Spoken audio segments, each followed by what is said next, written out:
a gente precisa realmente ter as informações sobre gestão na mão, desembolso cabeça a dia, para calcular sua margem, né? Para calcular o resultado econômico da sua propriedade, para identificar, por exemplo, onde é que você tem que injetar energia. É em pessoal? É em processos? Né? Como é que a gente pode melhorar essa conta, melhorar essa margem, melhorar esse resultado, né, por cabeça ao ano, melhorar a produção de arrobas hectare ao ano. Então, tudo isso são gargalos importantes que a gente tem mergulhado e mostrado cada vez mais aqui na programação do Giro do Boi. Gestão é tudo. Acho que a Caroline já está conosco novamente. Caroline, me escuta agora? Oi, Marcos, tudo Tudo bem? bom? Bom dia! Seja Tudo bem-vinda, viu? jóia, bom dia. Um prazer aqui tê-la conosco novamente, poder começar o ano contigo, poder chamar a atenção da fazendeirada brasileira para essa questão novamente, né? Até porque olhar os números, eles é que nos dão o norte para o que a gente tem que fazer na fazenda, né? Não tem jeito. Se o pecuarista não fizer as contas hoje de quanto que está custando, tanto o bezerro quanto a vaca dele, principalmente no setor de cria, ele está fadado ao fracasso. Então, a gente tem que olhar bastante esses custos de produção para a gente não ficar bastante ali na margem de erro. E aí o risco, né, pessoal? Porque quem não faz essas contas está fadado aí a ter, no mínimo, um pouco mais de trabalho, no mínimo, um pouco mais de prejuízo do que os pecuaristas que fazem conta, que olham, que mensuram. Né? A gente tem visto isso aqui na programação muito de vários lados. E isso aí é uma questão que envolve toda a pecuária. Cria, recria e engorda, né, Carol? Toda a pecuária. Nós estamos falando de todos os setores, né? A gente encontra no campo pecuaristas que às vezes não são tão grandes, mas que têm o controle e o domínio dos seus custos, e a gente encontra também o oposto, né? Pecuárias e fazendas grandes que não têm controle do que realmente está sendo produzido dentro da propriedade. Então, existe uma disparidade muito grande hoje, em todos os setores, tanto na cria, na recria e na engorda. Que legal. Essa busca para enxergar melhor isso foi o que motivou vocês a fazerem essa pesquisa? Ela olha para a pecuária em 360, é isso? Nosso objetivo era mostrar os resultados e a média geral para o produtor, porque muitos deles não sabem quanto que custa uma vaca dentro da propriedade.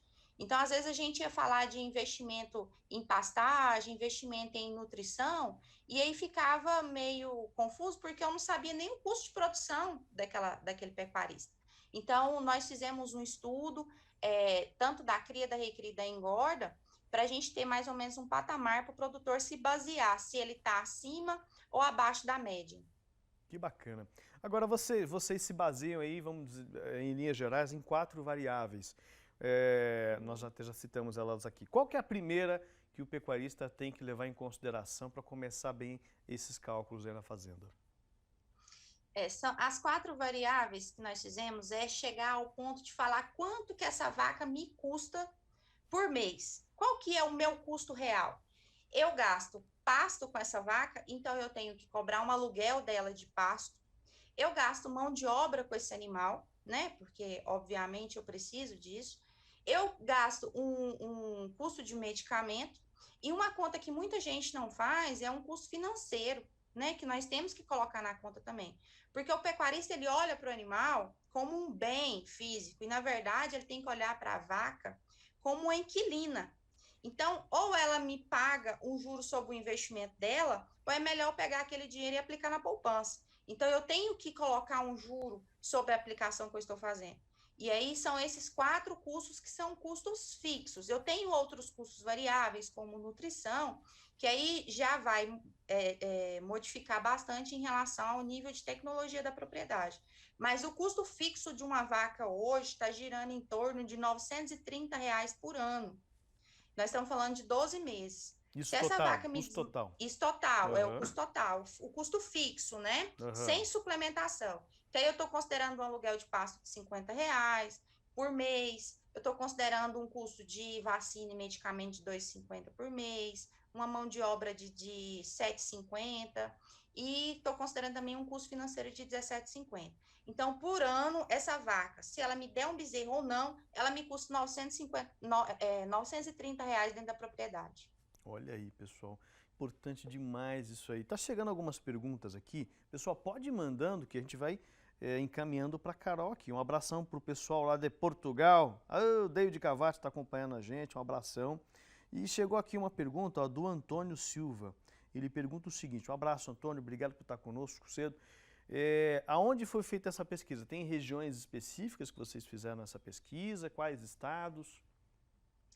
Essa pesquisa ela foi feita aqui na região específica do entorno de Goiânia. Nós estamos falando de algumas propriedades de Caturaí, Inhumas, Goianira, que são essas regiões aqui no nosso entorno, e nós chegamos nessa variável. Lembrando que nós fizemos esse estudo tem mais ou menos 30 dias. Então é bem recente, né? É bem recente. E, por incrível que pareça, nós já tivemos modificações desse custo, por exemplo, com aluguel de pasto, que antes era de R$ 50, hoje nós já estamos encontrando pasto aqui na região de R$ 70 por vaca. Então, esse custo aumentou bastante para o produtor e com certeza vai pesar na conta. Mais um motivo para ele ficar atento, né, Carol?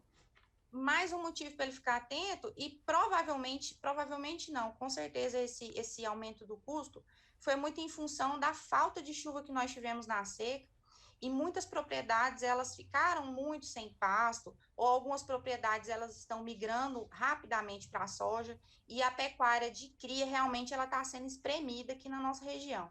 Então a gente tem que fazer conta desse custo, porque senão realmente não fecha. Que bacana. Ó, um abração aqui para o José Rivaldo. Bom dia, obrigado por estar com a gente também. Carlos André da Silva. E uma pergunta para você é o seguinte: essa questão que você já citou do aluguel de pasto, ela já modificou.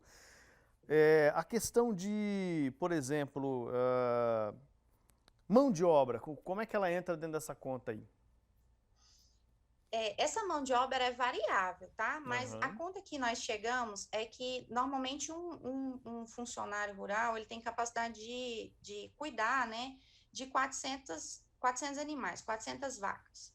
Então, se eu pegar um custo aí de um salário, por exemplo, de R$ 2.500 na média, e multiplicar pelo custo das 400 vacas, juntando 13º, férias e FGTS, deu uma conta aí de R$ 7,50 por animal, que é uma conta de mão de obra que a gente utiliza hoje. Pode ser mais, pode ser menos, vai depender muito de cada propriedade, mas na média está girando em torno disso, R$ 7,50 cabeça mês.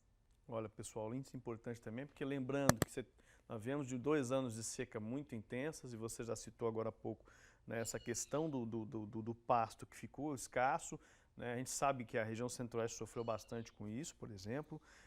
Essa questão de mão de obra, você tem um profissional que está gerenciando justamente essas áreas de pastagem, né, justamente esse manejo, então isso é muito importante de estar muito bem claro, muito bem explicado.